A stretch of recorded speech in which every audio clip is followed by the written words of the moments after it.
অনেক অনেক ধন্যবাদ জানাই। আমি খুব বেশি সময় নেব না। আমি আসলে অনেক লম্বা ট্রাভেল করে এসেছি, প্রায় 21 ঘন্টা ট্রাভেল করেছি। আপনারা সবাই জানবেন যে আমার মার ক্যান্সার 4 স্টেজের চিকিৎসা চলছে ইন্ডিয়ার চেন্নাই অ্যাপোলোতে।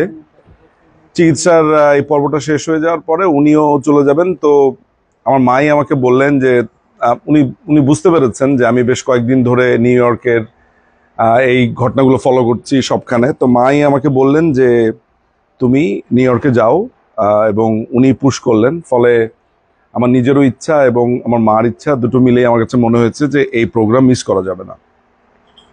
আমি যদি এত দূরের থেকে এই ধরনের একটা সিচুয়েশনে আসতে পারি, তাহলে আমার মনে হয় যুক্তরাষ্ট্রে সবাই যে কোনো কিছু ভুলে, আমি জানি না এখানে অন্য কোনো বিষয় আছে কিনা, আসা উচিত এবং কালকে একটা বড় ধরনের শোডাউন আমাদের দেখানো উচিত। এটা হচ্ছে আগামীকালকের এই প্রোগ্রাম। আর দ্বিতীয় যে অংশটা আমি বলতে চাই, আমি যখন গত বছর এলাম এখানে, আমার মনে আছে 27শে সেপ্টেম্বরে আমি এখানে এসেছিলাম। পৃথিবীর ইতিহাসে এই যে ঘটনাটা বাংলাদেশে ঘটেছে, একই টাইপের ঘটনা পৃথিবীর অন্য দেশে ঘটেছে, কিন্তু সেই ঘটনাগুলোকে আমরা বিপ্লব বলি, গণ অভ্যুত্থান বলি, কারণ সেখানে সেই এলিমেন্টসগুলো খুবই স্ট্রংলি বিদ্যমান। বাংলাদেশে এই পুরো ঘটনাটাকে এতদিন ধরে বিপ্লব এবং গণ অভ্যুত্থান বলা হয়েছে। আপনারা যদি ইতিহাসের বইয়ে একটু খোঁজ করেন তাহলে মনে রাখবেন যে এই ধরনের ঘটনা পৃথিবীর অন্য জায়গাতে যেখানে ঘটেছে, তাদেরকে এই ঘটনার 100 বছর, 200 বছর, 50 বছর বা খুবই রিসেন্টলি অ্যারাব স্প্রিং এর পরেও সেটাকে বিপ্লবী বলছে। কিন্তু বাংলাদেশের ব্যাপারে 1 বছরের মাথাতে এখানে বলা হচ্ছে এটি একটি মেটিকুলাস, এবং মজার ব্যাপার হচ্ছে যে আমাদের কিছুই বলতে হয় নাই। যারা ঘটনাটা ঘটিয়েছে তারাই বলেছে এটি একটি মেটিকুলাস প্ল্যান, এবং সাধারণ মানুষ জঙ্গি বলছে। আমাদের বাংলাদেশ আওয়ামী লীগ আমরা যেভাবে কর্নার্ড হয়েছি গত 1 বছরে, আমাদের আসলে বলার তেমন ভাষা ছিল না।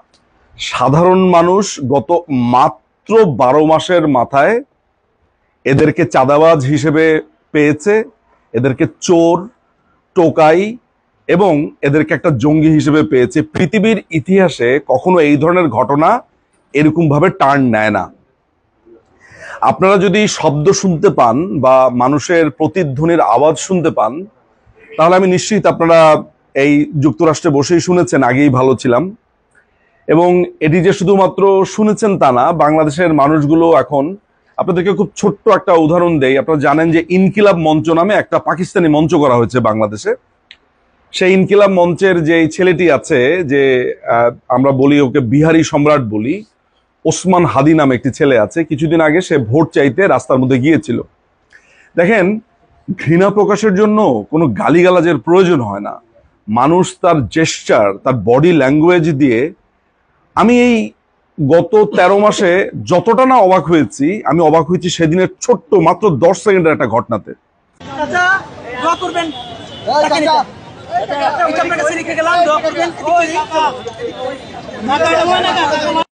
সেই ছেলেটি একটা লিফলেট দিচ্ছিল, ঢাকা 8 আসনে সে ইলেকশন করবে, চাচা এইটা বলে দিয়েছে। সেই যে চাচা, অর্থাৎ যিনি চা বিক্রি করেন রাস্তায়, সেই লোকটি একটা সেকেন্ডের জন্য ছেলেটির দিকে তাকায়নি।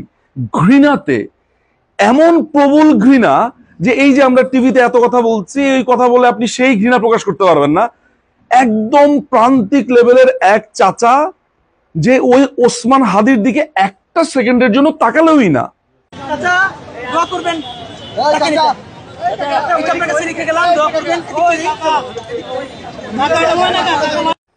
এখন বলেন তো, আমি এত টকশো করে বা আপনারা এত বলে এই ঘৃণা কি প্রকাশ করতে পেরেছেন?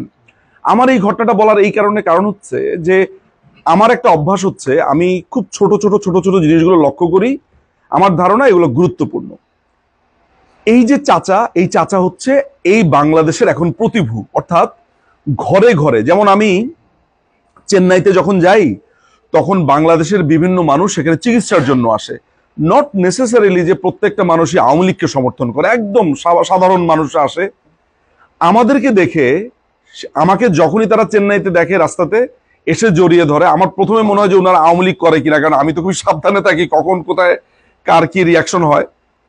সে মানুষগুলো বলে যে দাদা আর পারছি না কোনোভাবে। তারা বাংলা প্রত্যেকটা মানুষ, এবার আমি চেন্নাইতে যারা ক্যান্সার চিকিৎসা নিতে এলো, অর্থাৎ যিনি মূল রোগী তার সাথে যে অ্যাটেন্ডেন্টরা আসে, আত্মীয় স্বজনরা আসে, তাদের একটাই কথা, দাদা আপনারা কিছু একটা করেন।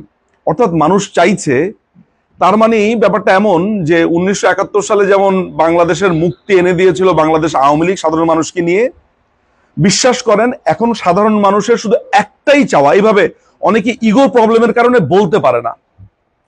বিশ্বাস করেন আমি আপনাদেরকে একটা কথা গ্যারান্টি দিয়ে বলতে পারি, অসংখ্য মানুষ আছে যারা এই লাল বদর হয়েছিল কিন্তু ইগো প্রবলেমের কারণে আপনাদের কাছে এসে বলতে পারে না যে এখন তিনি লাল বদর থেকে আসলে ভুল বুঝেছে। তাদের যে জেস্টার এমন যে দাদা দেশটা স্বাধীন হবে কবে, আবার আপনারা কবে আসবেন।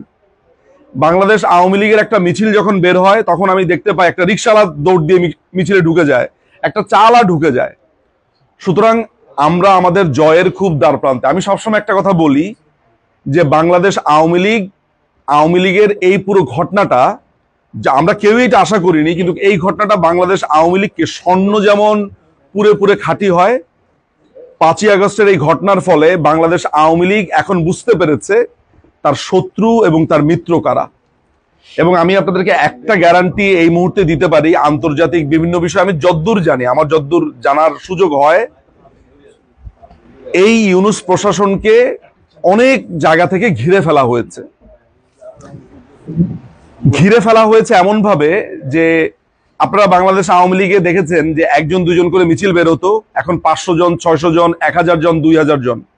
আমরা ছোট ছোট জায়গাতে অনেকটা গুচ্ছ ফুলের মতো আমরা যে এই মিছিলগুলো করছি, কে জানে আগামী 2 মাস বা 3 মাসের মধ্যে এই গুচ্ছ একটা মহিরু আকার ধারণ করতে পারে। ফলে আপনারা দেখেন, আপনারা যদি 1 বছরের পেছনের দিকে তাকান, আপনারা কতই হতাশ ছিলেন, কতই আপনাদের মন খারাপ ছিল। আজকের এই তারিখে আর গত 27শে সেপ্টেম্বর আর 26শে সেপ্টেম্বর আপনাদের ভেতরেই কত পরিবর্তন এসছে, আমরা কত আশাবাদী এখন। এই যে ইলেকশন হবে, ইলেকশন করবে, আমি একটা পরিষ্কার কথা বলে দিয়েছি, বাংলাদেশে এখন যারা ইলেকশন করবে এই ইউনূস হচ্ছে অবৈধ। এই ইউনূস অবৈধ শুধুমাত্র আমি একটা রাজনৈতিক জায়গা থেকে বলছি না, আমি একজন আইনজীবী, একজন প্র্যাকটিসিং লয়ার হিসেবে বলছি যে বাংলাদেশে 5ই আগস্টের পরে যারা ক্ষমতা নিয়েছে বাংলাদেশের সংবিধান অনুযায়ী তারা অবৈধ।